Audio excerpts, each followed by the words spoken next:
And we are live. Welcome. Yay. Welcome, everyone. Hello, and welcome to A Mighty Blaze. I am Mary O'Malley, co host of Blaze Boudoir. We are here the fourth Wednesday of every month at 8 p.m. Central. And tonight we are so excited to be featuring Sonali Dev. As we get started, a few words about the Blaze. If you're a regular who's always at the party, welcome back. If you are new to the Blaze, please know that we are a team of creative professional volunteers connecting writers and readers on our digital platform in the age of COVID and beyond. If you like what you see here, please give us a like and a follow on Facebook, on Twitter, on Instagram. We are volunteers. It's no cost to attend all of our wonderful events. So we'd love it if you would jump over to YouTube where all of our videos live forever and subscribe to our page. If you would like to know all of our upcoming events, please jump over to mightyblaze.com and sign up for our newsletter so you will be kept in the know about all of our upcoming events. A little about me. I am a writer and a virtual bookseller for Skylark Bookshop in Columbia, Missouri, reading and blurbing books across many genres. You can find me on Facebook and Instagram at Blurb Your Enthusiasm. And my daughter, Kate LeBeau, splits her time between reading romance, writing about romance, making memes about romance, and hanging out with her husband and infant son. She runs the blog Romantically Inclined Reviews and the Instagram at romantically_inclined. She reads all genres and heat levels from proper romance to erotica and everything in between. And our guest tonight is the amazing Sonali Dev. I'm going to try and get through with this extensive and incredible bio. Sonali's first literary work was a play about mistaken identities performed at her neighborhood Diwali extravaganza in Mumbai. She was 8 years old. Despite this early success, Sonali spent the next few decades getting degrees in architecture and writing, migrating across the globe, and starting a family while writing for magazines and websites. With the advent of her first gray hair, her mad love for telling stories returned full force, and she now combines it with her insights into Indian culture to conjure up stories that make a mad tangle with her life as supermom, domestic goddess, and world traveler. Sonali lives in the Chicago suburbs with her very patient and often amused husband and two teens who demand both patience and humor, and the world's most perfect dog. Sonali's novels have been on Library Journal, NPR, Washington Post, and Kirkus's Best Books of the Year lists. She has won the American Library Association's Award for Best Romance, the RT Reviewer Choice Award for Best Contemporary Romance, multiple RT Seals of Excellence, is a Rita finalist, and has been listed for the Dublin Literary Award. Shelf Awareness calls her not only one of the best, but one of the bravest romance novelists working today. So now Kate and Sonali are going to spend a little time talking about Sonali's books, all things romance, and then I will be back to take your questions. So please, as we move along, put your questions in the chat. We also have a special giveaway tonight. We'll be giving away a copy of Sonali's first book in this series. And we will choose somebody who asks a question in the chat. We'll choose them at random. So please make sure you put your questions in the chat. And now I'm going to disappear and leave it to Kate and Sonali. Thanks, Mary. Goodbye, Mother. Okay, well, welcome. It is a blessing that Sonali decided to still come after I effed up the time and date about 4 times. So we did not start off on a great foot, but she was very patient. So anyways, your books, this series in particular, have some of the best titles for romance novels that I have ever seen. And so I have one. So they're all for those who are tuning in, they're all Jane Austen inspired, maybe not specific retellings. I don't know. People get really weird about they're like reimagined. I call them homages. So yeah, that's a great word. But so we have Pride and Prejudice and Other Flavors. And then I'm actually not sure which one's second and which one's third, but we have Incense and Sensibility, Recipe for Persuasion, and then the Emma Project. And look at how beautiful these covers are, guys. Like, they're literally the most beautiful covers. This is the kind of book you face out on your bookshelf. You don't, I mean, this is beautiful too, but this is the treasure. You have the other two. I'm going to pull them. There. Because I was so afraid to get up because I'm in my husband's office and I don't know what's behind me. But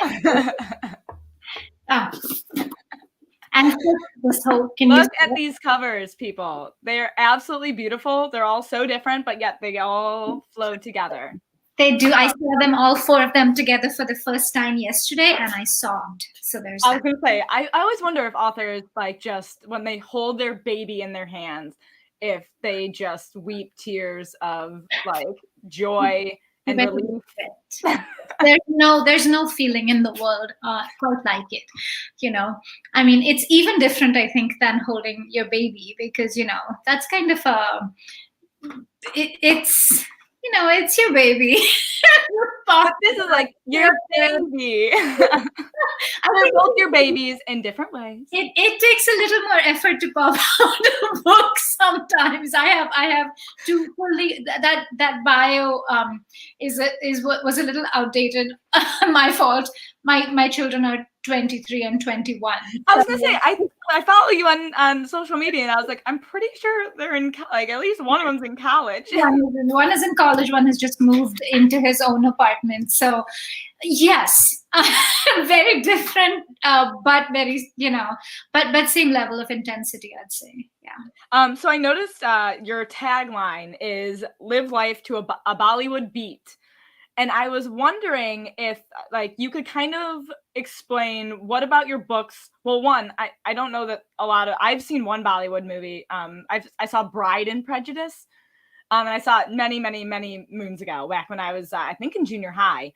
So I'm not super familiar with them. So if someone were to ask, like, what about your books is the Bollywood vibe? Like, how would you kind of describe that?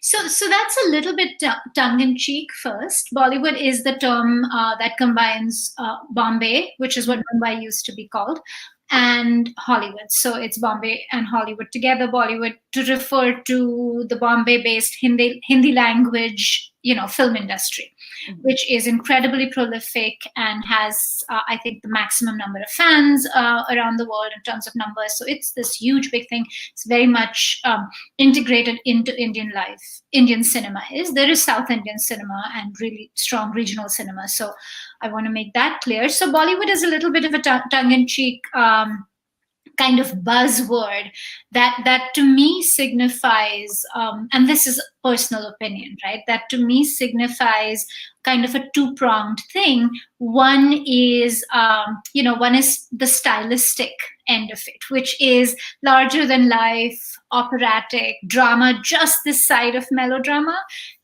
but sort of large feelings. People are always. Anyone who watches musicals, although, it's a little different in Bollywood, but anyone who watches musicals knows, because a person who doesn't get musicals would say, why are they bursting into song? But someone who gets them knows that it's the emotions, right? When the emotions become uncontainable by regular conversation, music is required, right? So it's like your heart and your emotions are exploding like that number. So there's that bigness of feeling, which I think is very integral to romance specifically. Oh, absolutely. Because we read to feel.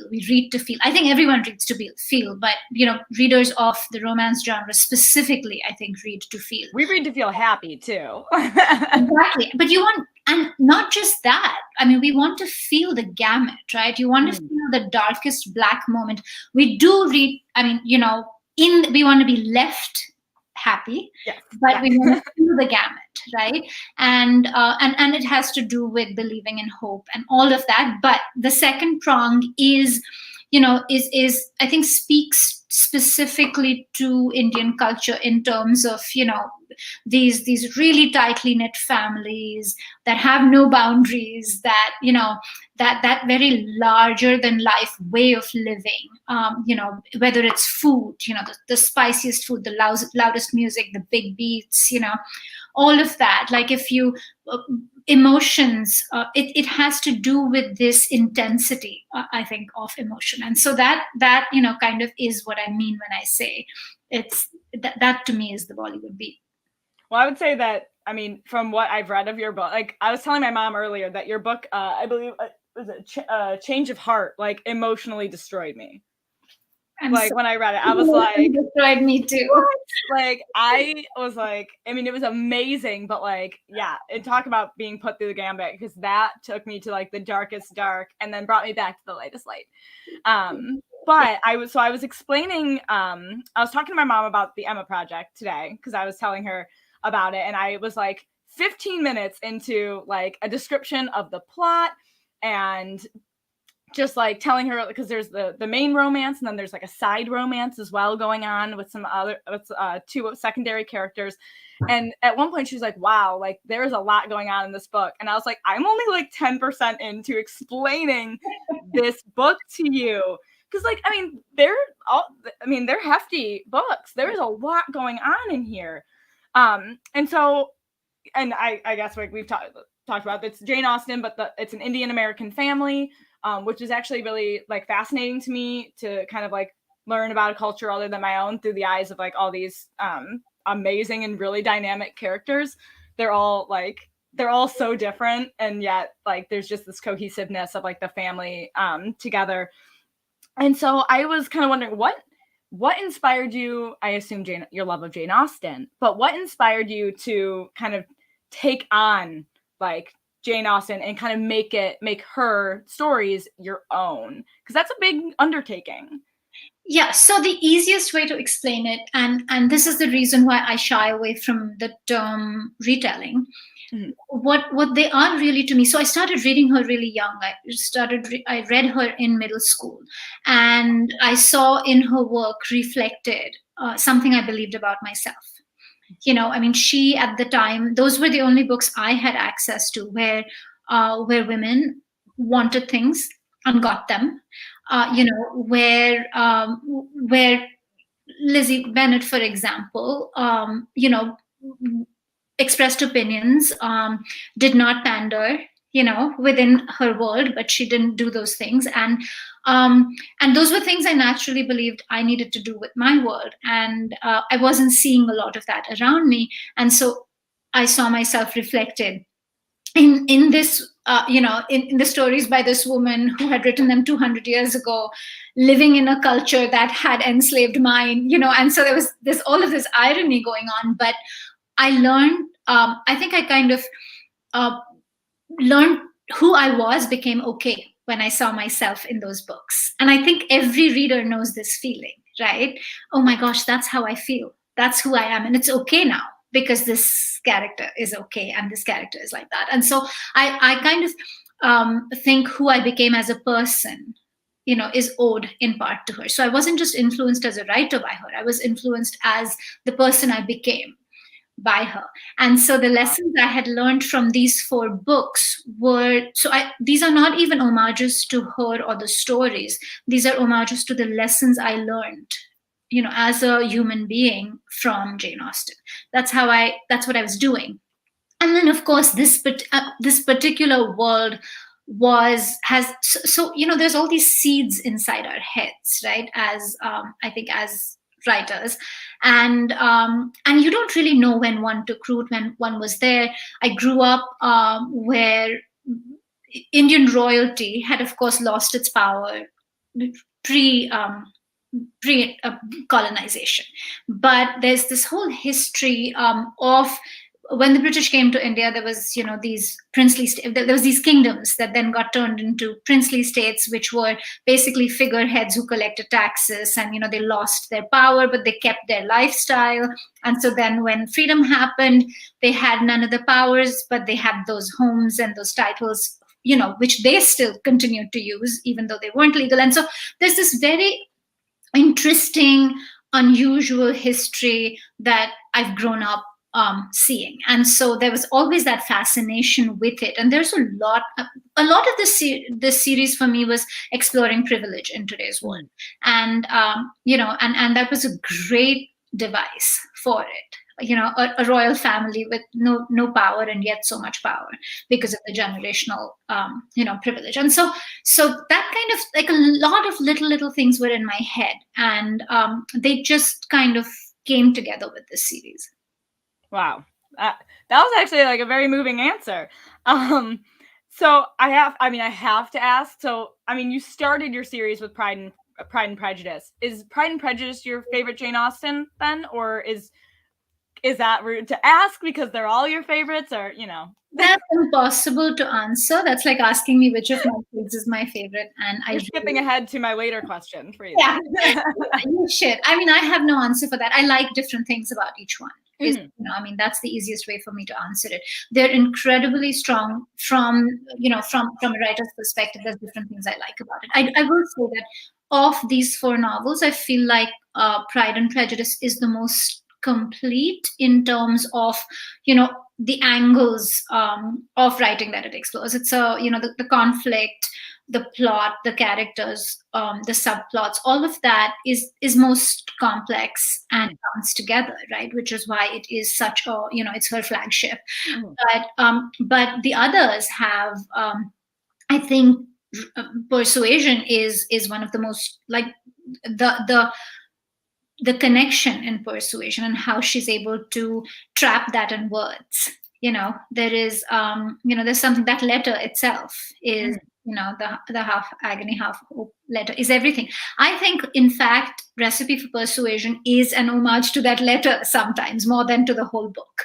It's just that letter made such an impact on me that I wanted to write a story that embodied the feelings in that letter. And so, so each one, I think Sense and Sensibility translates the most weakly, because the heart of the conflict is the taboo of breaking up a relationship that you have committed to, which we no longer live in that world.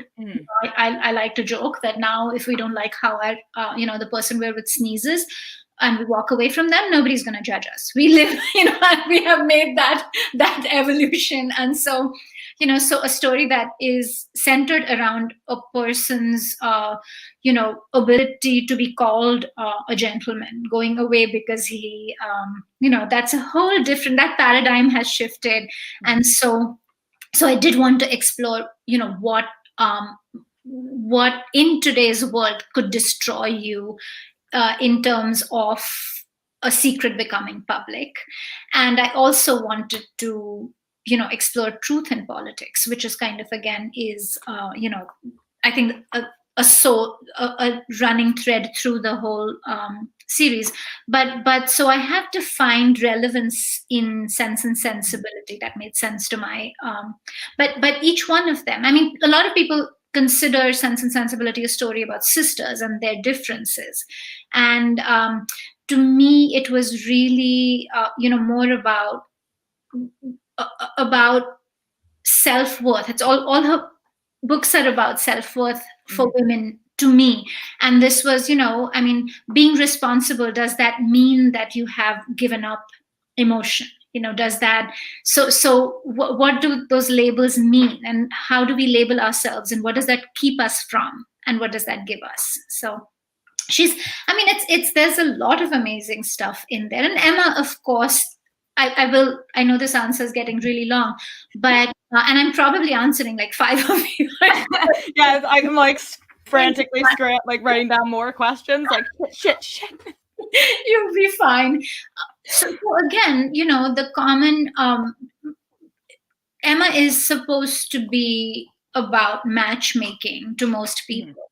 And to me, Emma really was about a person of privilege thinking they know what's best for someone, who has less than them. Simply because you have more than someone, you believe, and this is incredibly relevant today, right? I mean, there's billionaires giving away most of their wealth. There is GoFundMe's, and there's charity is such a part of our day-to-day life. And what does that mean? What are we trying to do? What are we trying to say?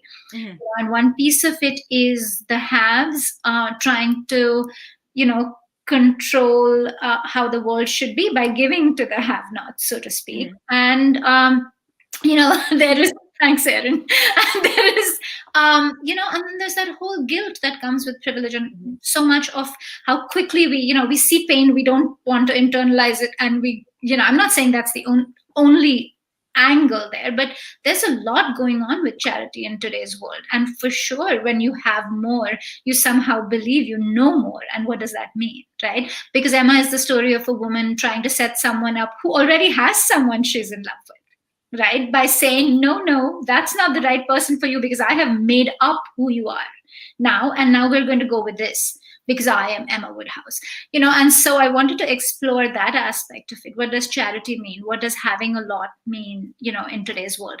And so the Emma Project kind of goes right into that. It's gender flipped again. Vansh is the youngest of these kids. He has spent his, adult life, actually ever since he was 16. He spent his time, on missions around the world, trying to make the world a better place. So is the intention there? Sure. But how do you come into that, and what does that mean? And so it's that's the angle that it's about. There's no matchmaking in it, unfortunately. No, yeah, I when I was reading, I was like, okay, so she definitely took like a different direction than I was expecting. Well, because when you read like homages / retellings / reimaginings, you're definitely going to be in either two camps. You're going to be in this is basically a like not verbatim, but like an exact replica, but of, like the major plot points. Yeah. Or you're going to have something that is kind of born from the idea more so than like an exact copy. I know like Katie Robert is doing myths, or the Greek myths. So she has like Zeus and like all the Greek gods. And people were kind of upset with the Hades and Persephone story, because they were like, this is not, it was being marketed as a retelling. And people were like, this is not a retelling. This is like a complete reimagining of the entire idea of Hades and Persephone. So I have seen that frequently, that there's definitely like two camps that you can be in when you take on something big and make it your own.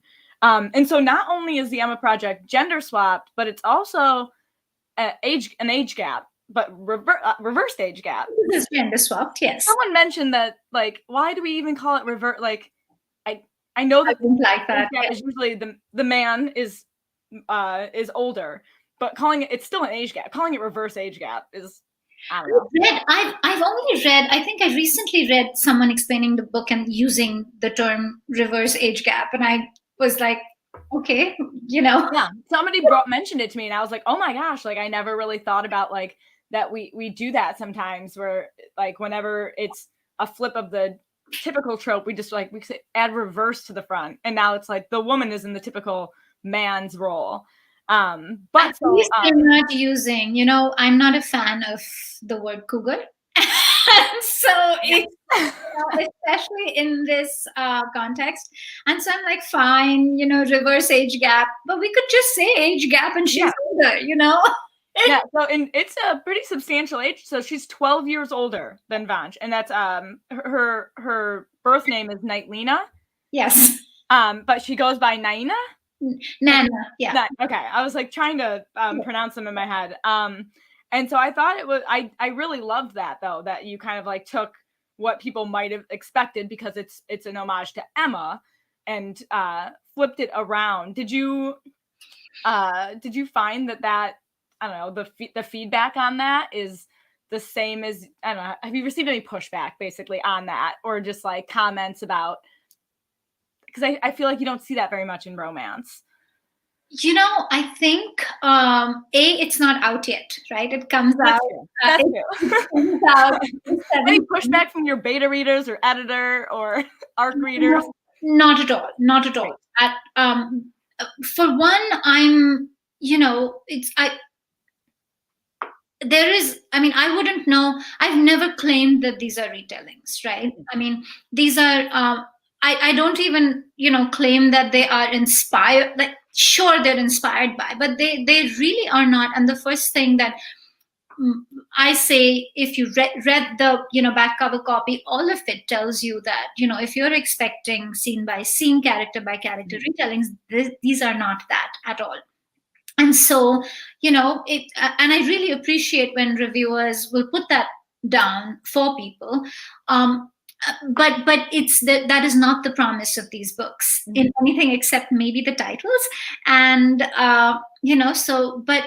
so I don't know what the pushback would be for. If someone is going to push back because the woman is older, you're not my readership, you're not going to like a lot of other stuff that I say and do in my books, if that's what stops you. So there's a lot of things in this book, and I'm not in the business of apologizing for what I want to say. And so and you know what, readers will have opinions, and that's the whole point of writing books and telling stories, is to get people to think. And there will be people who will like your work, and there will be people who don't like your work. But not liking it, what the reasons are always interesting to me. And if the reason is that the woman is older, then you're missing all the fun in the book, and that's really not my loss. But and I'm not being rude or dishonest. I'm just saying that these are the books I write. This is the stuff I want to say. This is the story I want to tell. And so no, my editors have always been fully on board. And the readers who love it. Now there is stuff in it that if you don't agree with, that's completely fine. And I might have gotten a lot of stuff wrong. But it depends on what the pushback is about. I also don't go looking for pushback. Mm-hmm. I put my whole soul into these books, and no book is for everyone. And so I'm not going to go searching for the 1-star reviews. I do filter by 4 and 5-star reviews because I love to hear the, what. I was going to ask if you're someone, because I know some authors will not read a review. They absolutely will not go on Goodreads. They will not check Amazon. As far as they're concerned, the book's out there and they don't care. I understand. It's not that they don't care. It is that, like I said, you've put your whole soul into it. You've left everything on the page, and nothing is for everyone. And there is really, it's out of my hands and yours now. So how you read the Emma project is yours. It's entirely yours when you read it. It cannot be mine, right? It is no longer mine when you read it. Who Emma is, who Vansh is in your head, and who Nana is in your head, and it's who Isha is in your head, and who Sid is in your head is yours. And I'm not taking that away from you. The love of it is beautiful, and if it's dislike of it, that's also beautiful, but it's yours. It is no longer mine. And the reason to even read the 5-star and the 4-star reviews is because it's interesting to me to see what touches people, right? And because stuff touches me, and stuff touches me, and I'm always fascinated by what touches people. And it's always really lovely to see that, because of course there's as I keep saying, my soul's in there. So if you're having good feelings from it, then I am very happy to know. If you're having ugly feelings from it, I'm also very happy to know, but I don't need to know the specific. Is there any comment or review from a reader that has stuck out to you, or a specific, I don't know, something that just made you think I never would have thought somebody would take that from my book, or that surprised me that you interpreted it that way or got that feeling? Or I don't know if you read that close attention to that. I pay very close attention, and I'm constantly amazed at because this happens to me when I read other people's books, right? Like I said, when I read as a middle schooler, when I read her, I was like, here I am, and it's okay to be me. And so naturally, when when there are people who are who are saying that oh my gosh, that is exactly what's going on between my mom and I, right? The little things like that, the inability to say things when you want to say, like, there are people who get really upset with some of my characters, Trisha in Pride, Prejudice and Other Flavors, who is, this brilliant, supposedly confident person who is unable to say her words and her piece to her parents, right? And there are people who will understand that as, like, so clearly, and there are people who are saying, you're just an idiot, just say it. But if life were just say it, then then that's, we don't know Trisha's story then, right? Mhm. And the whole point is that she is unable to say it for reasons, and then she grows enough to be able to say it, and that's the journey. But so each person is kind of picking up. So I get I mean, I try on a daily basis based on what, especially if I'm PMSing. I'm like, if I read reviews when I'm PMSing, I'm like, this is just like, and of course, it's like the excitement is real when you touch people.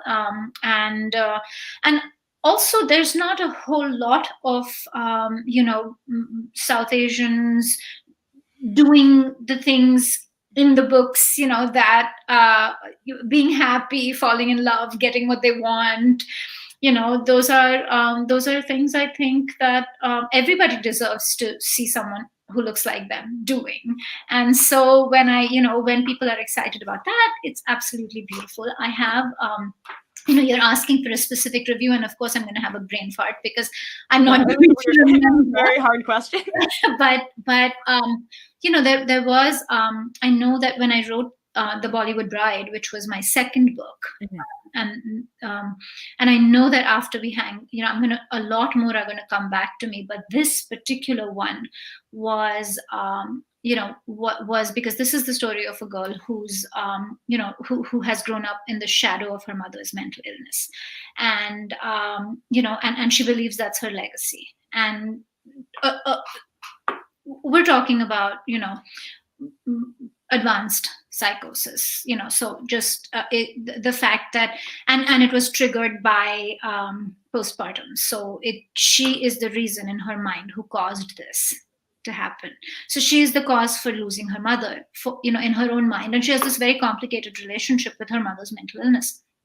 And I had this pair of sisters who wrote to me about having having lived with their mother's mental illness, and what, and that was their thing, to see that experience reflected on paper was cathartic and validating. And I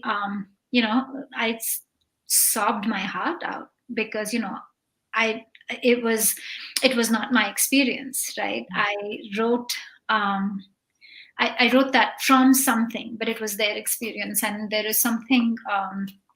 It's a complicated thing,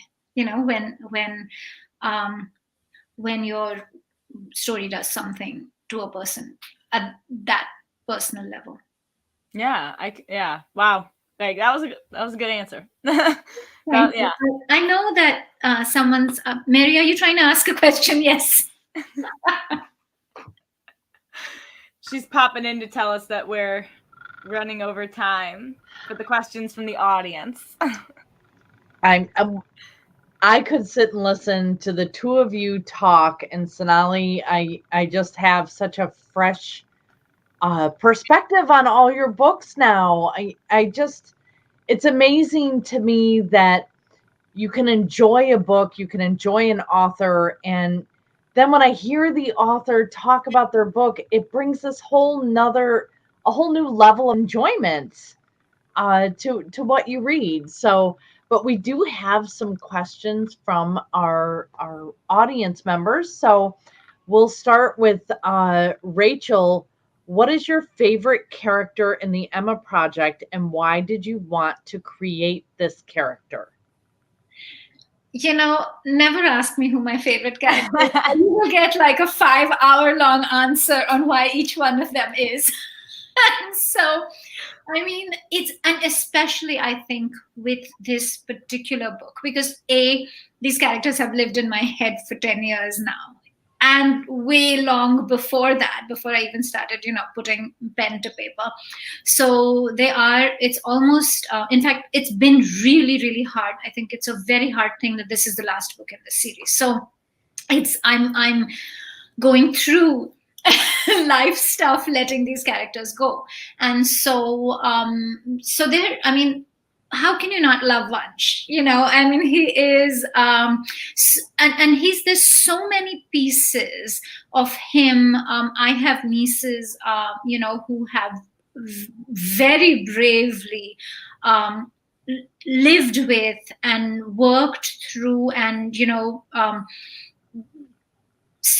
just had the experience of having severe dyslexia, and that's through Vansh I was kind of able to bring them into that work and kind of and so here is a guy who life seems so easy for, right? And at a very intrinsic level, and everybody believes there's not a single challenge he has, right?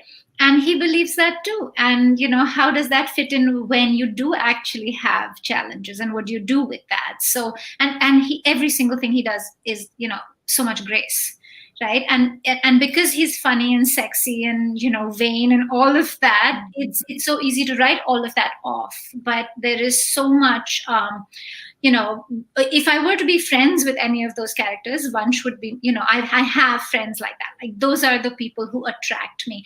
And the same is true of Nena. I mean, there is so much fear and so much vulnerability, but it's never kept her from doing anything, for making living the best life and doing stuff for others, because she hasn't had stuff. And so each one of them is just, and I think for me, the fun, that this book was fun. I know there's a lot of stuff in it, but because Vansh is such a nut, he is like just funny and filled with mischief and whatever.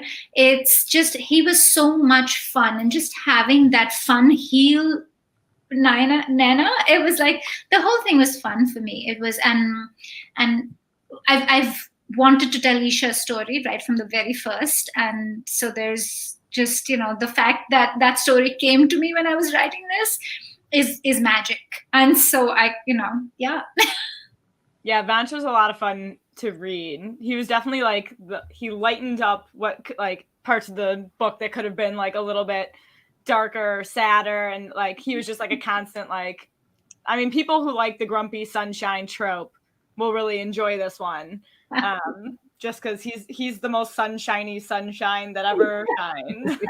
Thank you. I think so too. And Margaret would like to know, what is one taboo you think you've smashed with your books? She's a big fan. Thank you. Taboo. That's a very interesting word. And my gosh, it's I have a book coming out in November that I haven't announced yet, but my dedication is to my grandmothers in there.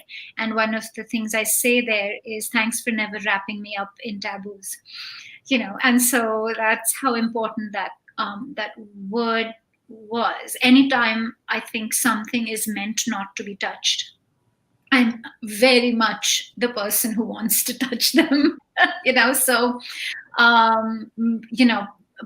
including putting my finger in that. I'm the person who's constantly playing with the wick of the candle. So, it's so I'm trying to think, what taboo have I smashed? It would be, there have been too many people before me with the sledgehammer for me to take credit for smashing anything at all.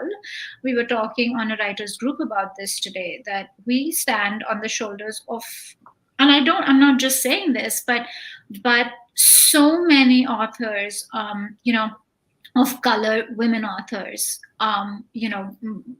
all sorts of life experiences, that have created this space where I could even tell my stories.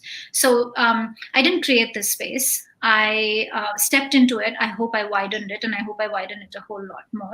But yeah, I think the smashing of taboos were started by humans much bigger than me, and so I was never, fortunately, ever faced with something that I felt like I could not touch. That's amazing. Amazing. What a lovely answer and gracious.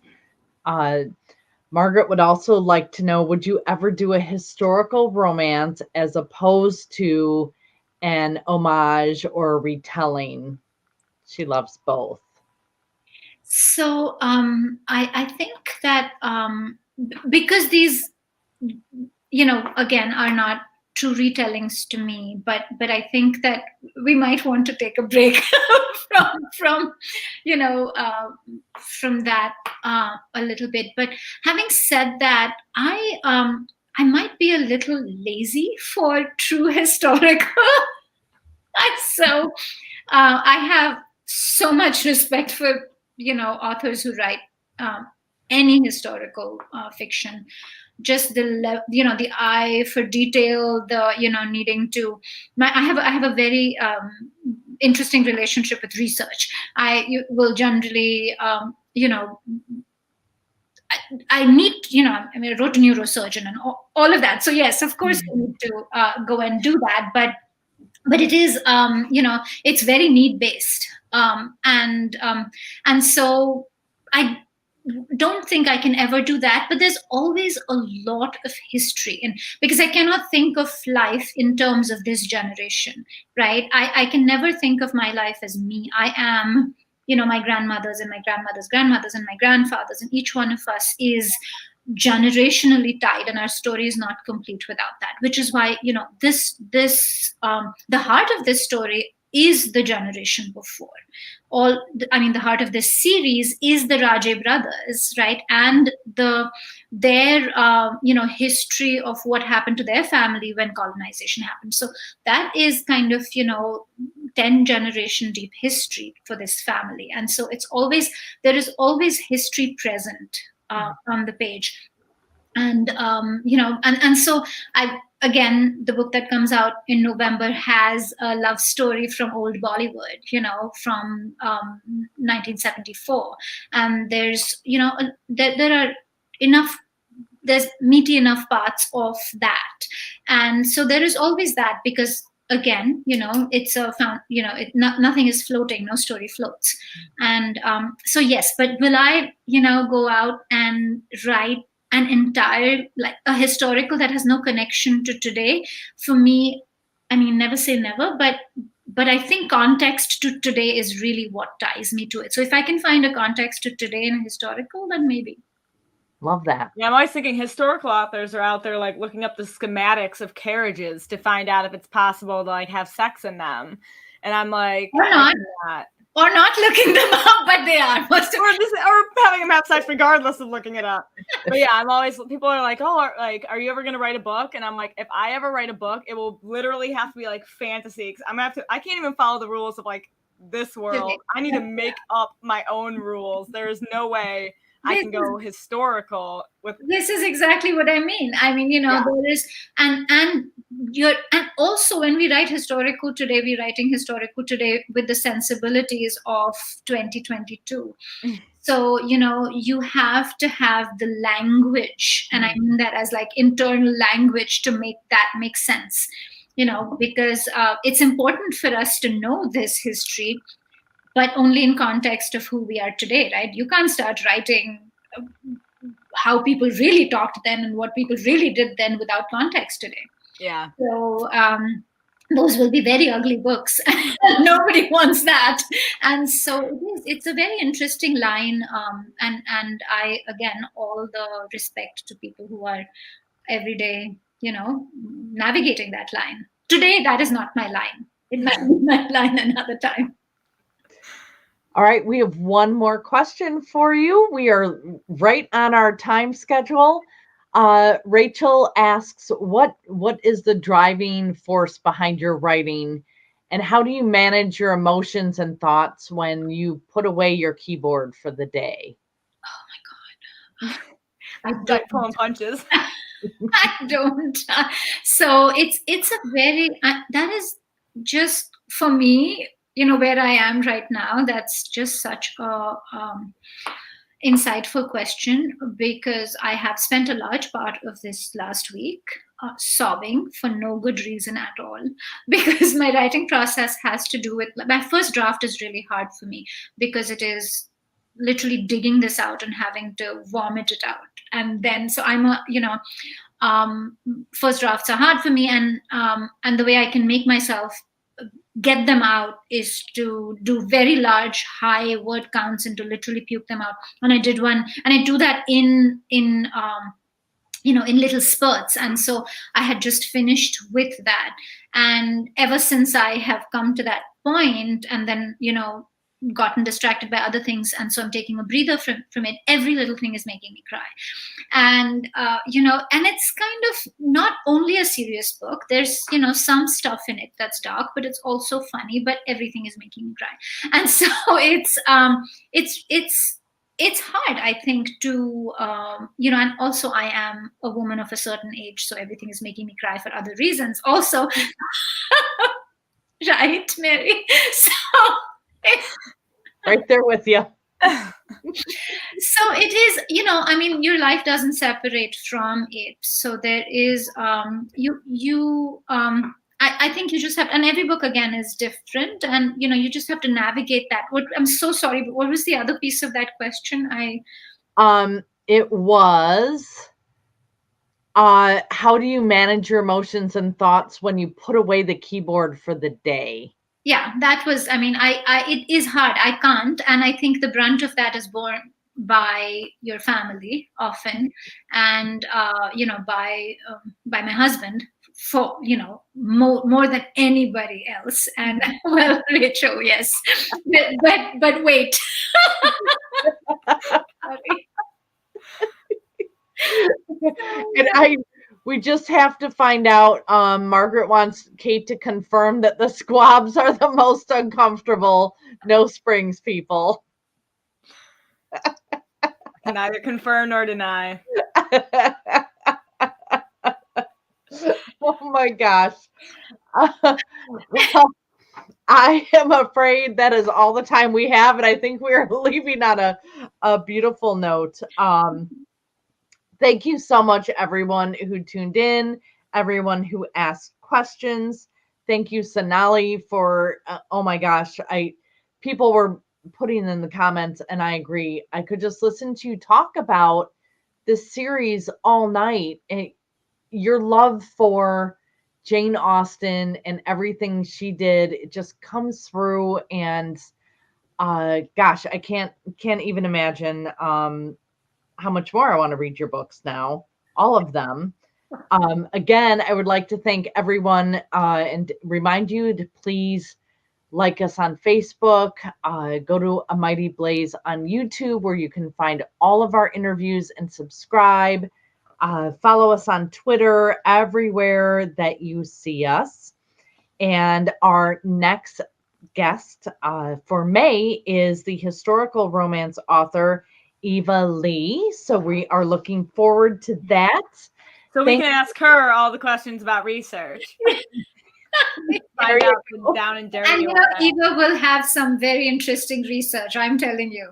I know the research she does. And yes, that research I don't mind doing. No. Or reading about in her books. And you can find, I put earlier in the comments, I put all of Sonali's books that we have at that we talked about tonight. You can find them on bookshop.org. Thank you, Margaret, for reminding me to say that again. So go to bookshop.org to purchase the books. I noticed that there's a little discount on all of them. So jump over and grab them there. If you listen to books on audio, then please go to libro.fm and listen to the audiobooks there. They are a wonderful streaming service that is better for humanity than that other big one. So if you're audiobook listener, go to Libro.fm. They're amazing. Sonali, thank you again for this wonderful interview. Kate, as always, your questions were fantastic. And we'll see you all back here next month on Blaze Boudoir. Have a great night, everyone. Thank you so much.